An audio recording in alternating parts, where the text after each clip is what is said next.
It's a Minimalist Monday edition of Optimal Living Daily, episode 2427, Ways to Embrace Minimalism in Everyday Life by Renee of thefunsizedlife.com. And I'm Justin Malik, reading to you with permission from the authors. I cover lots of topics like personal development or self-help, mindfulness, happiness, minimalism like today. And with that, let's get right to today's post as we optimize your life. Ways to Embrace Minimalism in Everyday Life by Renee of thefunsizedlife.com. Minimalism has been gaining traction for a while now, and for good reason. This way of living and consuming has a more positive impact on the environment as it promotes more frugality and less wastefulness. Embracing minimalism in everyday life can be a great way to feel more confident and better in your own skin, while also saving more money in the long run. Therefore, here are some tips that will help you embrace minimalism in your day-to-day life. Number 1, deconstruct everything you learned about spending. We grew up learning that spending is the way to live a happy, healthy, and productive life. This is why it's no surprise if you grew up believing that spending money, shopping trips, and endless consumption are the way to happiness. So the best way to embrace minimalism is to deconstruct or unlearn everything you've previously known about spending. That will give you a better overview of what to expect from a more minimalist way of living. Remember that spending is fine as long as you don't use it to escape your own problems. Number 2, reduce your plastic use. Plastic pollution is a serious issue that needs to be dealt with on a global level. Therefore, reducing your plastic use can have a tremendous effect on the quality of your life. Plastic shopping bags should be the first to go, so it's best to replace them with reusable cloth bags. Also, plastic Tupperware containers should ideally be swapped with steel or wooden or glass ones. Single-use plastics such as drinking straws are also a big culprit behind the massive pollution, as well as shaving razors, plastic utensils, and takeaway boxes. Number 3, only buy what you need. Shopping is a modern-day phenomenon for sure. People often see shopping as a fun way to kill time and enjoy themselves. However, excessive shopping is harmful to the environment and can also cause addiction issues in some individuals. Making shopping lists and sticking to them is the surest way to curb your spending habits.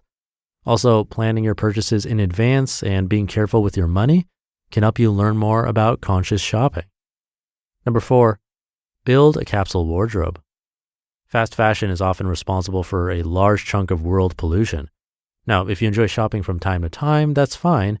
However, building a capsule wardrobe can significantly reduce your fast fashion shopping habits. There are many practical ways to build a capsule wardrobe, but there's one principle that is a constant: wearing multi-purpose clothing pieces. For example, classic women's tights are one of the most versatile clothing items currently. They can be worn for exercise or underneath a dress or a tunic. This type of versatility is what you should look for in every clothing piece that you purchase. Wearing clothes in different ways can also help you boost your sense of style. Number 5, declutter regularly. People who grew up in poverty often tend to hoard, believing that owning a lot of items will keep them away from going back to their old life. However, hoarding is pretty necessary and often mentally taxing. That's why it's advisable to declutter all your belongings from time to time. If there are things that you haven't used in a long time, then chances are you won't use them anytime soon. So feel free to discard them, or even better, donate them to someone who might benefit from them more. Number 6, use homemade cleaning products. Cleaning products can often be expensive without having any effect on the constant dirt in your home. Also, a lot of store-bought cleaning products contain harsh and often dangerous chemicals. Homemade, minimalist cleaning products are a better way to clean your home. Plus, you won't have to waste any more plastic. You can use antibacterial essential oils such as tea tree oil, vinegar, soap, and water to create a wide variety of DIY all-purpose cleaners.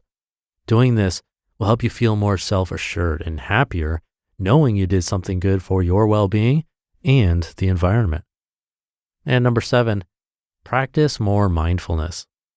If you're struggling with the idea of minimalism, then mindfulness might help.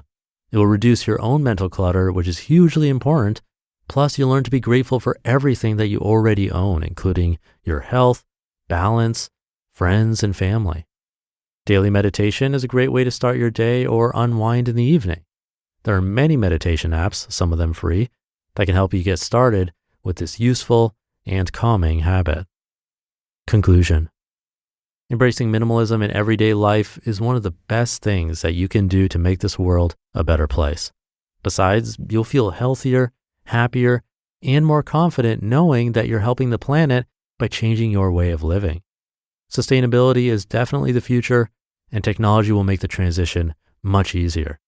Switching to a minimalist lifestyle will also help you grow as a person. You just listened to the post titled Ways to Embrace Minimalism in Everyday Life by Renee of thefunsizedlife.com. Thank you to Renee. One thing that came to mind when she brought up the point about deconstructing everything you learned about spending was an experiment that I had to do in business school as a homework assignment.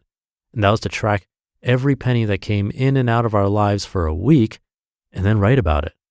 If you want to deconstruct everything you learned about spending, I think this is the perfect way to start. And you don't really need any fancy tools. You can use something like YNAB, which is what I use, that stands for You Need a Budget, because it automatically captures credit card and bank charges, which are probably 99% of my charges these days. It's rare that I use cash, but you don't have to use an app or a spreadsheet. If you're doing this for a week, you really just need a sheet of paper and a pen or pencil. Now, I would recommend doing it for a month because a lot of things get charged monthly instead of weekly, but really a week should be still somewhat enlightening. Just the awareness that comes from tracking something like this short term can lead to longer term benefits and realizations. So I would recommend trying it if you haven't already, and who knows, maybe you'll be like me and end up tracking all of your income and expenses for 12 years straight. Oh, and if you want to get a free trial of the app that I use, you can go to oldpodcast.com/track. You can try it for free for over a month. That's at oldpodcast.com/track. That should do it for today. Thank you for being here. It really means a lot. I'll be curating articles for you here again tomorrow, so have a great rest of your day and start to your week if you're listening in real time. And I'll see you in the Tuesday show where your optimal life awaits.